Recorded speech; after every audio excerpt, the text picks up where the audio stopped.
Mga ka-disciple, na-experience niyo na ba yung pakiramdam na mas close ka pa sa isang kaibigan kaysa sa kamag-anak mo mismo? Minsan, hindi lang dugo ang basehan ng tunay na relasyon, kundi ang connection of the heart. Panahon na muli para ibahagi ko sa inyo ang mensaheng nagbibigay buhay mula sa Ebanghelyo ngayong araw, September 23, Tuesday of the 25th week in Ordinary Time.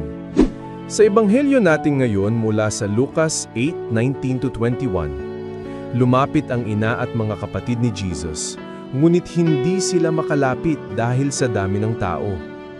May nagsabi sa kanya, "Narito, ang iyong ina at mga kapatid ay nasa labas at ibig kang makita." Ngunit sumagot si Jesus, "Ang aking ina at mga kapatid ay yaong mga nakikinig sa salita ng Diyos at isinasagawa ito." Mga ka-disciple, hindi ibig sabihin ni Jesus na hindi na mahalaga ang pamilya niya. Mahal na mahal niya si Maria at ang kanyang mga kapatid.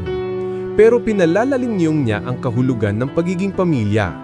Hindi lang ito sa dugo o sa apelyido, kundi sa pagsunod sa salita ng Diyos. Ibig sabihin, bawat isa na tumatanggap at sumusunod sa kalooban ng Ama ay parte ng pamilya ng Diyos. Ang totoong pagkakamag-anak ay nakabase hindi lang sa dugo, kundi sa pananampalataya at pagsunod. Kaya kung ikaw ay tapat sa pakikinig at paggawa ng salita, kapamilya ka ni Jesus. Minsan kasi, masyado tayong nakafocus sa labels, kung sino ang kadugo, katribo o kagrupo. Pero ang tanong ni Jesus, ginagawa mo ba ang kalooban ng Diyos? Dahil kung oo, kabilang ka sa kanyang pamilya. Reflection questions. Nakikita ba sa mga desisyon ko na ako'y tunay na anak ng Diyos? Mas inuuna ko ba ang kalooban ng Diyos kaysa sa pansarili kong kagustuhan? Nararamdaman ba ng ibang tao na pamilya sila sa akin dahil sa pagmamahal ko?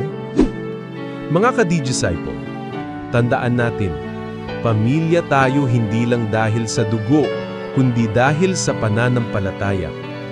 Ang pagiging kapamilya ni Jesus ay regalo, pero responsibilidad din na mamuhay ayon sa kanyang salita. Ako po si Brother Rai, isang digital disciple. Online for Christ, offline with purpose. God bless.